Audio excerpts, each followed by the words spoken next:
Bonsoir à tous. Prenons un instant pour lire et méditer un passage du livre du ciel de Luisa Piccarreta. Au nom du Père qui m'a créé, du Fils qui m'a sauvé et du Saint-Esprit qui me sanctifie. Amen. Jésus, je m'immerge en toi dans ta divine volonté. Je m'unis à toi comme tous les jours. Je m'identifie à toi. Je me consume en toi. Je fusionne ma volonté dans la tienne. Et Jésus, je t'invite une fois de plus dans mon cœur. Viens y faire ta demeure permanente. Installe-y toi avec ton Père, avec l'Esprit Saint, avec ton royaume, ton trône, tes actes divins, tes attributs divins. Et Jésus, sens-toi totalement libre d'utiliser tout ce que je suis pour que vraiment je puisse devenir pour toi une extension de ta propre humanité. Oui, Jésus, continue ta vie en moi. Utilise mes mains, utilise mes yeux, ma bouche, mon nez, mon souffle, mon ouïe, mes pensées, mes battements de cœur, mes pas. Tout est pour toi, Seigneur. Je suis un instrument entre tes mains. Je m'offre comme tel, alors fais de moi ce qu'il te plaira. Et s'il te plaît, Jésus, donne-moi ce don de la vie dans la divine volonté. Je voudrais atteindre ce 4e niveau de vie à laquelle tu as amené Louisa. Je voudrais vraiment de tout mon cœur l'atteindre un jour. Alors fais-moi grandir dans cette ressemblance avec toi. Que chaque jour, je me rapproche un peu plus de toi. Que je t'aime un peu mieux. Que je te laisse un peu plus de place. Que ta lumière puisse briller un peu plus à travers mon corps, mon humanité. Merci Jésus pour tout ce que tu nous donnes. Merci avec tes propres remerciements. Au nom de tous ceux qui ne te remercient jamais. Merci pour ces enseignements si lumineux, si transformants. Merci pour ta maman, reine du royaume de la divine volonté qui jour après jour nous guide. Elle nous prend par la main, elle nous relève, elle nous ramène continuellement à toi. Elle veille sur nous, elle veille sur nos âmes. Merci pour elle, Jésus, vraiment merci, elle est merveilleuse et nous l'aimons. Nous voulons te remercier aussi pour ton amour, bien sûr, ton amour immense, inconditionnel, pour toutes ces grâces, pour toutes ces bénédictions que tu nous octroies quotidiennement, toutes celles que tu vas encore nous donner. Merci Jésus pour ta miséricorde sans borne. Vraiment, après chacune de nos chutes, tu nous accueilles les bras grands ouverts, tu nous aimes tellement que tu te réjouis de notre retour, quel que soit notre état de misère, quelle que soit notre noirceur, tu prends nos péchés et tu les sanctifies, Seigneur. Vraiment, tu transformes tout en lumière pour que vraiment nous puissions être semblables à toi. Alors merci Jésus. Je te demande maintenant de vraiment bénir nos cœurs, nos intelligences, nos humanités, Seigneur. Bénis-nous complètement pour que nous puissions accueillir ce nouvel enseignement. Vraiment que nous accueillions avec ton intelligence et ton amour à toi. Que tous ces mots bénis ne tombent pas dans des cœurs trop secs ou pleins de ronces ou pleins de choses du monde. Mais vraiment que tu les aies bien disposés pour que chacun de ces mots puisse s'infuser en nous, puisse résonner, que ces mots puissent vraiment nous pousser à mettre en pratique tes enseignements et faire des actes en union avec toi tout au long de nos journées. Oui Seigneur, tu nous appelles vraiment à cette union sanctifiante avec toi. Tu nous appelles à t'appeler dans chacune de nos petites actions du quotidien. Alors donne-en-nous la grâce, Seigneur. Je te remercie infiniment. Je te remercie de tout mon cœur et je te supplie maintenant de parler à travers ma bouche. Envoie-moi ton Esprit Saint, que je reste toujours unie à toi dans ta vérité et que ce moment fait par toi, en moi, mais pas que en moi, en chacun de nous, puisque vraiment ce moment est un moment qui devient divin. Et bien que ce moment puisse avoir des répercussions, des retombées dans tous les cœurs, puisque tu as dit que chaque acte fait en union avec toi produisait de grands bienfaits pour toutes les âmes un peu disposées à recevoir, les âmes qui vont se sanctifier, d'autres qui vont revenir à toi, d'autres qui vont se détourner de leur mauvais comportement, d'autres qui vont revenir à l'église, d'autres qui sont peut-être en train maintenant de se confesser. Eh bien, Seigneur, vraiment... Que ce moment, maintenant, que nous allons prendre avec toi, puisse sauver et te ramener beaucoup de tes enfants. Merci Seigneur. Alors le passage que nous allons méditer est celui du 12 septembre 1926. Nous sommes dans le volume 19 et c'est toujours Louisa qui parle. Alors qu'il me semble que mon toujours aimable Jésus revient et que je crois ne plus jamais le perdre, il s'échappe soudain comme l'éclair et je reste sans lui. sans celui qui forme la vie de ma pauvre existence, avec le clou douloureux de mon délire pour le retour de celui qui fait se lever le soleil dans ma pauvre âme. Donc elle est toujours dans cette douleur, dans cette agonie, dans cette asphyxie quand elle ne voit plus Jésus. Elle se demande toujours si elle va le revoir. Ça, c'est vraiment étonnant, alors que Jésus opère ce grand travail en Louisa, qu'il est en train de la former, vraiment de faire de Louisa un autre Jésus. Elle a toujours cette petite crainte que Jésus ne revienne pas et la laisse, alors que nous voyons bien dans tous les enseignements que Jésus sort à chaque fois de son cœur pour lui montrer qu'il est installé et qu'il est inséparable d'elle. Mais alors que je délirais pour son retour et craignais qu'il ait pu me quitter, il revint soudainement et me dit : « Ma fille, ne veux-tu pas te convaincre que je ne peux pas te quitter ? » Jésus ne peut pas quitter une âme qui vit dans la divine volonté. Il le dit, il le redit. Quand une âme se donne à moi, quand une âme s'abandonne entre mes bras, eh bien, je purifie tellement son cœur que, en fait, je retire tout ce qu'il y a de mauvais pour que je puisse vraiment m'établir.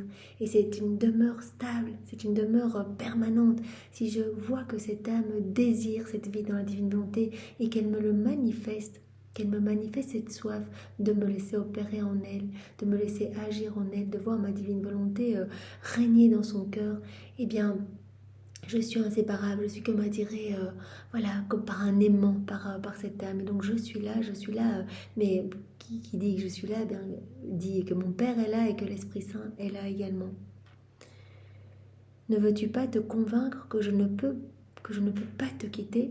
Si ton union avec moi était liée, formée, scellée sur une base autre que celle de ma volonté, tu pourrais le craindre. Mais comme cette union est scellée, elle est liée, elle est écrite, elle est signée sur la base éternelle de ma divine volonté, bien ce qui est éternel n'est pas sujet à changement, n'est pas sujet à mutation, puisque cette union vraiment est scellée sur la base de la divine volonté qui est éternelle.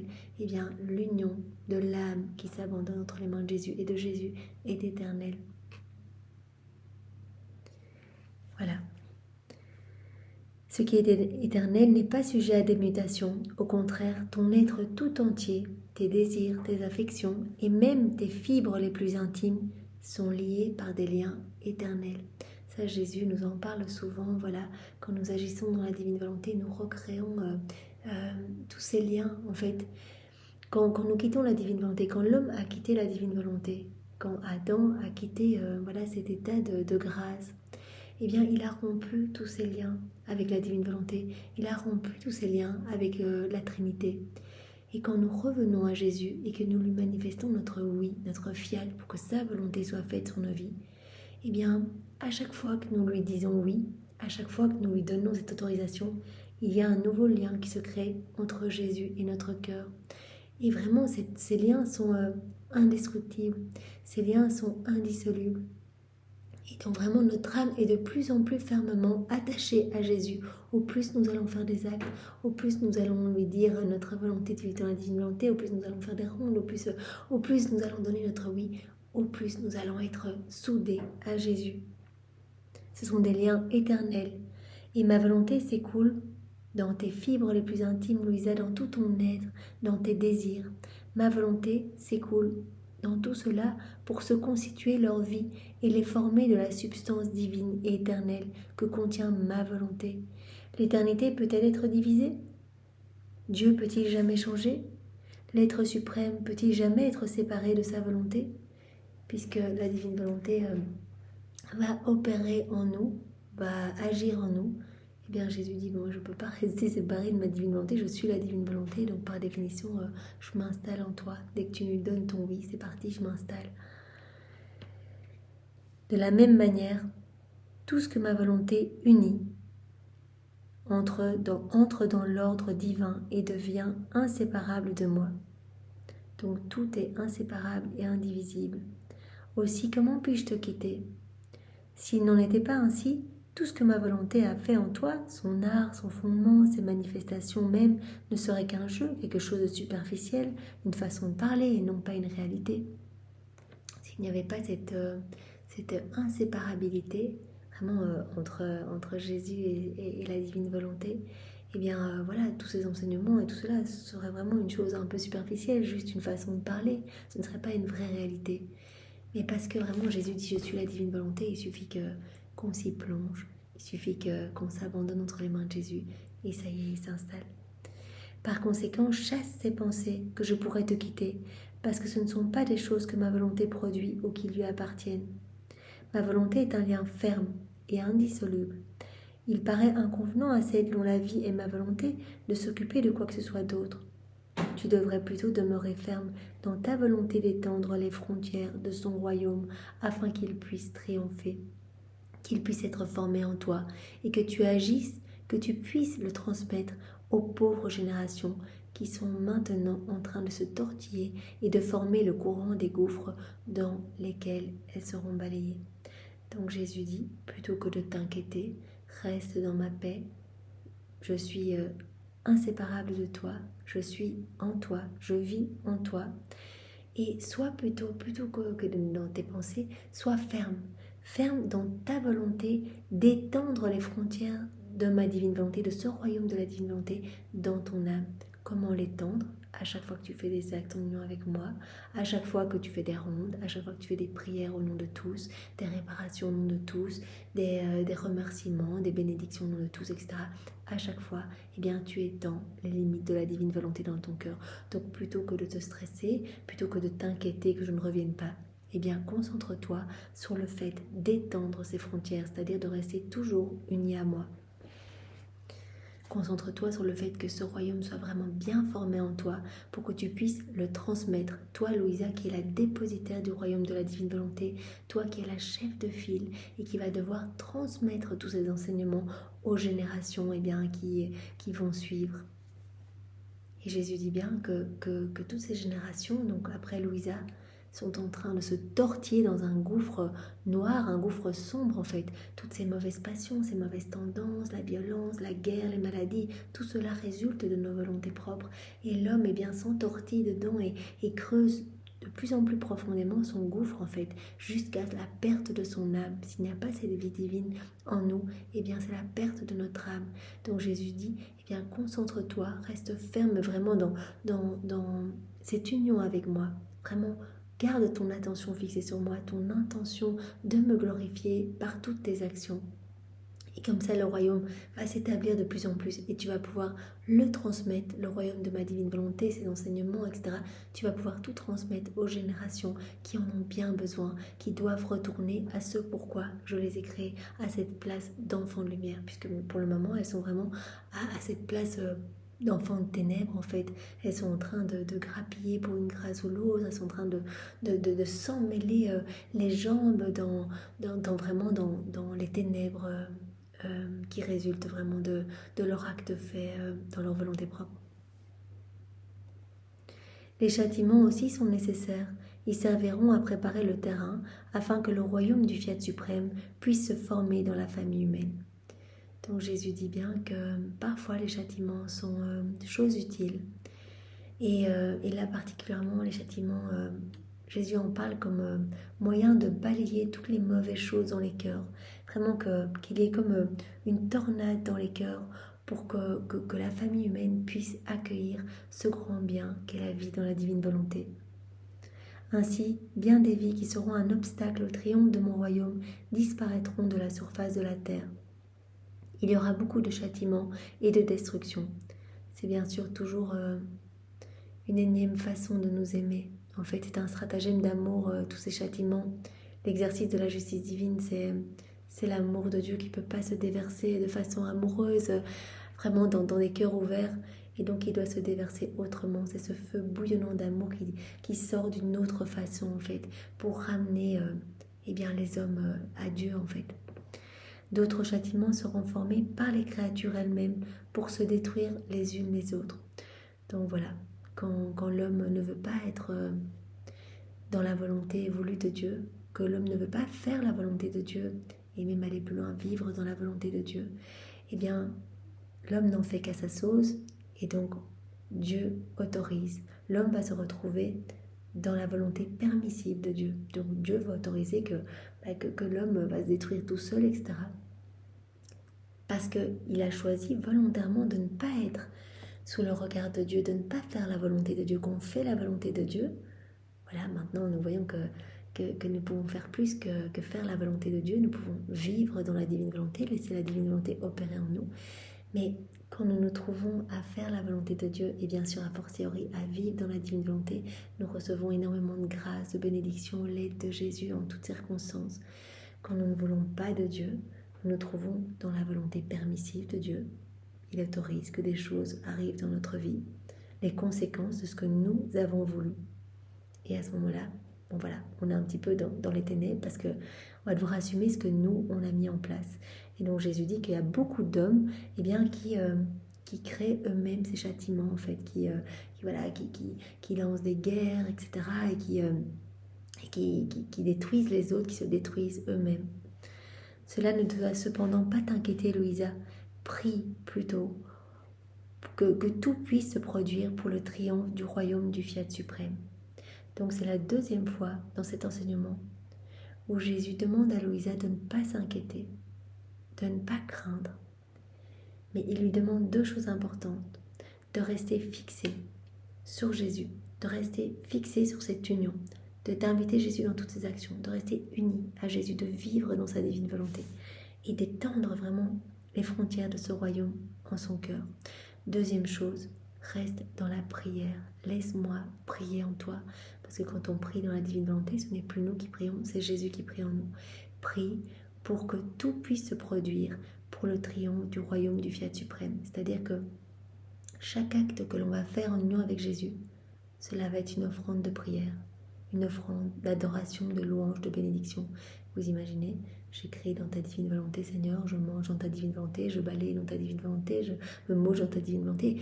Autant d'actes, qu'ils soient petits ou grands, c'est comme si nous offrions la prière la plus parfaite, puisque c'est Jésus qui l'a fait en nous, la prière la plus magnifique, l'acte d'adoration le plus parfait au pied de la Trinité, au nom de tous. Et cette prière va réclamer que vienne le règne de la divine volonté. Donc au plus on va faire des actes en union avec Jésus, au plus les frontières de la divine volonté vont s'élargir dans notre âme, au plus il va donc y avoir des répercussions dans tous les cœurs, et au plus Jésus se sentira en joie de pouvoir accélérer la venue de son royaume sur la terre. C'est comme si à chaque fois on disait « Allez, Trinité, que le règne de la divine volonté soit fait sur la terre comme c'est le cas dans le ciel. » À chaque acte, même si on ne prononce pas cette prière telle qu'elle, à chaque fois nous demandons l'avènement du royaume de la divine volonté ici-bas sur la terre, dans tous les cœurs, et que vraiment Jésus soit le roi, le maître, et que la divine volonté soit opérante et agissante dans tous les cœurs. À chaque fois que nous le faisons. Maintenant, ce moment où nous ne demandons rien explicitement, la Trinité reçoit vraiment cette demande que descende le règne de la divine volonté sur la terre, comme c'est le cas dans le ciel, et tous les bienheureux s'en réjouissent, les saints s'en réjouissent. Donc vraiment, ne t'inquiète de rien et continue tes actes en union avec moi, que ce soit une prière qui demande vraiment que se produise le triomphe du royaume du Fiat suprême. Ayant dit cela, il disparut. Je me suis donc mise à faire ma ronde habituelle dans la suprême volonté. Donc Louisa, après ce petit enseignement de Jésus, elle se dit, d'accord, je vais rester attentive, je vais faire des actes. Et comme elle le fait tout le temps, elle part faire des rondes. Donc elle traverse toute l'œuvre de la création, elle place son amour, ses adorations, ses louanges à chaque élément créé.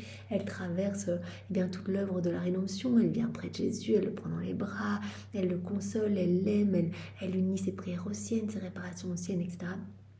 Et elle parcourt toute l'œuvre de la sanctification pour placer son amour dans chaque sacrement qui nous a été laissé. Donc, je me suis donc mise à faire ma ronde habituelle dans la suprême volonté. Sa lumière me rendit tout présent. Il y a tout dans la divine volonté, donc Louisa, directement, tout est présent devant elle. À la fois ce qu'elle avait fait dans la création et dans la rédemption. Tout était présent, elle a pu tout voir. La divine volonté, bilocalisée en chacun des actes accomplis, attendait ma petite visite en chacun de ces actes. La divine volonté présente par exemple dans chaque élément créé, dans chaque petite feuille, chaque brin d'herbe, chaque insecte, etc. attend la petite visite de Louisa pour que Louisa rende l'amour qui se trouve présent dans le petit élément créé. Donc par exemple, quand elle place ses je t'aime, elle vient rencontrer l'amour de Dieu directement. Elle offre une réciprocité d'amour à l'amour de Dieu. Elle le fait au nom de tous. Et donc cet équilibre entre le ciel et la terre va petit à petit être restauré. Cet équilibre, ce flux et ce reflux d'amour. Puisque Jésus dit, ma passion la plus grande, ma passion éternelle, c'est le manque de retour d'amour. Mon amour se trouve partout. L'homme est devenu aveugle, ne voit pas tout ça. Il est vraiment, comme aveuglé par sa volonté propre. Et donc, nous n'avons jamais un merci, jamais une louange, jamais une adoration, jamais un remerciement. Et donc, je t'appelle, Louisa. Et donc, à travers Louisa, il nous appelle tous à faire ces petites rondes. Parce que voilà, comme le dit ici Jésus, eh bien, la divine volonté attend dans chaque petite chose, chaque goutte d'eau, dans chaque rayon de soleil, chaque étoile, etc. Elle attend la visite de l'âme qui va venir déposer un petit je t'aime pour vraiment rencontrer l'amour divin. La divine volonté bilocalisée en chacun des actes accomplis attendait ma petite visite en chacun de ces actes, ne serait-ce qu'une visite en passant là où elle régnait ou dominait et dominait en reine, pour avoir la compagnie de sa petite fille, son amour en retour. Oh, quel plaisir ma petite visite me procurait à chacun de ces actes. À chacun de ces actes, mon petit je vous aime, ma petite adoration, ma gratitude, mon merci, ma suggestion. Et comme ces actes sont innombrables, je n'arrive jamais à les atteindre tous. Lorsque nous sommes parvenus aux actes de la rédemption, donc Louisa, elle passe des heures, elle parcourt toute la création, etc. Et puis après, elle passe à la rédemption, donc elle commence au moment où voilà, Jésus s'incarne dans le sein de Marie, elle arrive dans le sein de Marie, elle accueille Jésus, elle lui dit « Bienvenue au nom de tout, je t'aime, je te loue ». Elle lui prend sa petite couronne d'épines, elle la place sur sa tête à elle partage les peines de Jésus, elle le console, elle le remercie d'être là, elle remercie Marie, elle s'unit, elle se consacre à leurs deux cœurs unis, etc. Donc elle parcourt comme ça chaque moment de la vie de Jésus. Lorsque nous sommes parvenus aux actes de la rédemption, mon doux Jésus se fit voir comme un petit enfant, mais si petit qu'il pouvait être contenu dans ma poitrine. Comme il était beau et charmant de le voir si petit, se promener, s'asseoir, se placer sur son trône de majesté dans ma petite âme. Donc, puisque la divine volonté contient tout, Louisa, qui vraiment laisse la divine volonté agir en elle, opérer en elle, elle est complètement immergée dans la divine volonté, eh bien, elle peut voir en fait en son intérieur toute la création, toute la vie de Jésus, etc. Et donc, elle voit à un moment, voilà, tout petit Jésus tout petit, tout enfant, tout beau, qui se promène, là, qui est assis sur son trône dans le cœur de Louisa. Et donc, voilà, elle peut voir cela. Et c'est le cas dans tous nos cœurs, quand nous laissons un petit peu de place à la divine volonté, que nous laissons un petit peu de place à Jésus, eh bien voilà, tout va être en nous, il va nous donner absolument tout, toute sa vie, ses souffrances, ses prières, ses pardons, tout, ses attributs divins, ses qualités divines, etc. Voilà, comme il était beau et charmant de le voir si petit se promener, s'asseoir, se placer sur son trône de majesté dans ma petite âme, m'administrant sa vie, son souffle, ses actes. Donc il donne tout à Louisa. Voilà, quand on accueille la divinité, on reçoit tout. Afin que je puisse tout prendre de lui. Mais pendant que je pouvais le voir en moi comme un petit enfant, il est également venu crucifié. Il y a toute la vie de Jésus, il y a toute son humanité. Donc elle le voit petit enfant, mais elle le voit aussi adolescent, elle le voit à 12 ans quand il est au temple et que ses parents le recherchent, et puis elle le voit aussi crucifié. La tension de ses membres était telle que l'on pouvait compter un par un tous ses os et ses nerfs. Alors que le petit enfant était enclos dans ma poitrine, le Jésus crucifié se déposa dans tous mes membres, sans qu'une seule parcelle de mon être ne fût possédée par son adorable personne. Donc Jésus partage à Louisa ses joies, ses attributs divins, mais aussi ses peines, ses souffrances, ses amertumes. Et donc là, elle le voit vraiment comme se coucher à l'intérieur de son humanité à elle et vraiment s'étendre pour lui partager vraiment tout ce qu'il ressent. Je pouvais ressentir sa vie plus que ma propre vie. Après être resté quelque temps dans cette position avec Jésus, il me dit « Ma fille, mon humanité possède le royaume de ma volonté, si bien que ma vie entière en dépendait. Et du fait d'en dépendre, j'avais l'intelligence du vouloir suprême, son regard, son souffle, son opération, ses pas, son mouvement et son éternel battement de cœur. » Jésus l'a dit à de multiples reprises, je suis la divine volonté. Le royaume de la divine volonté était étendu complètement partout et débordé de toute mon humanité. Et c'est pour cela que au moment de la transfiguration, eh bien, voilà, les trois apôtres ont pu voir en fait la, la divinité de Jésus déborder de son humanité. Ça a été aussi le cas lorsque nous avons pu le lire dans le mois avec Marie, le mois de mai. Eh bien, quand les rois mages sont venus adorer Jésus, sa divinité a débordé de son humanité. Et donc, ils ont pu vraiment voir cette lumière. Ils étaient comme subjugués, ils n'arrivaient plus à partir. Donc, à un moment, Jésus a dû voiler sa divinité en remettant ce voile de son humanité pour que les rois mages puissent partir. Sinon, ils seraient restés là tout le temps. Et donc, Jésus le dit, mon humanité possède complètement le royaume de la divine volonté.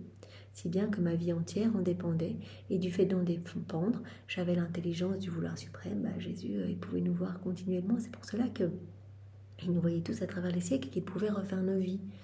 Il a pu refaire nos prières, il a pu offrir des louanges au nom de chacun en particulier, de tous, de toute l'humanité en général.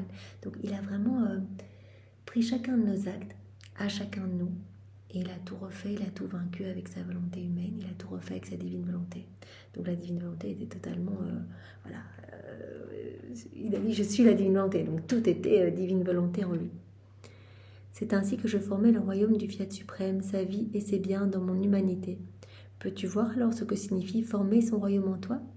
Jésus nous appelle à le laisser prolonger sa vie en nous. Quand nous vivons dans la divine volonté, qu'est-ce qui se passe? C'est Jésus qui s'installe. Et c'est Jésus qui opère à partir de nos mains, de nos pieds, de nos yeux, etc. Et il dit, tu comprends maintenant? Eh bien, qu'est-ce que c'est que d'étendre le royaume de la divine volonté?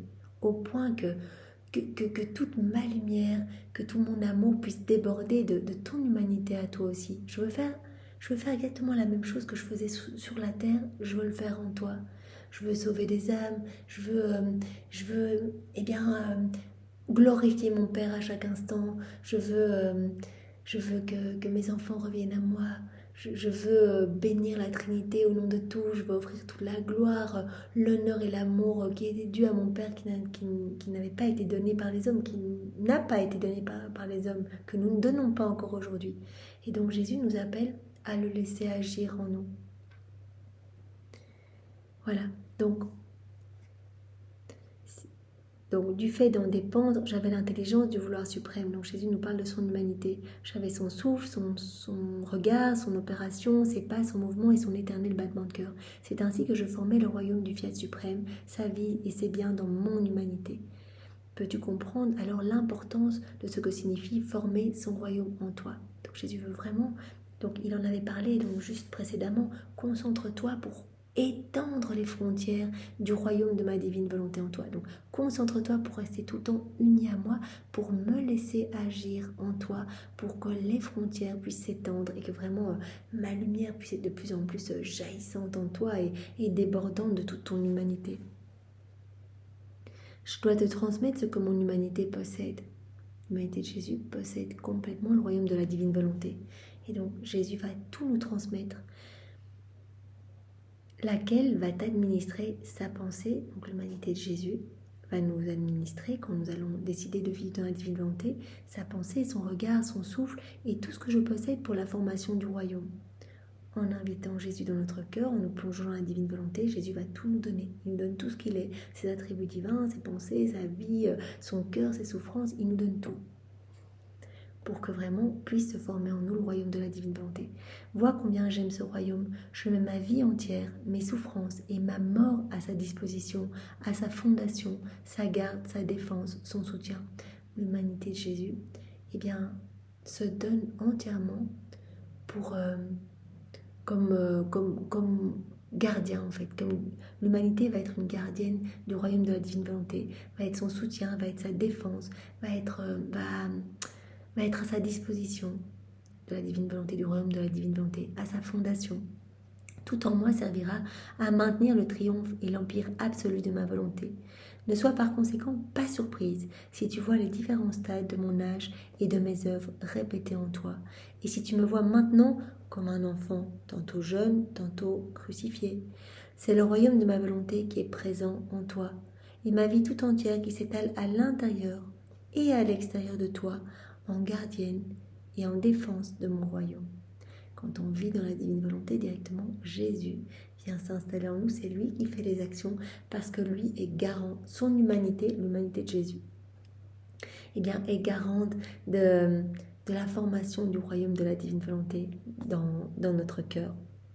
Donc je veux vraiment, comme dit Jésus, que mon humanité soit la gardienne et vraiment la défense du royaume de ma volonté.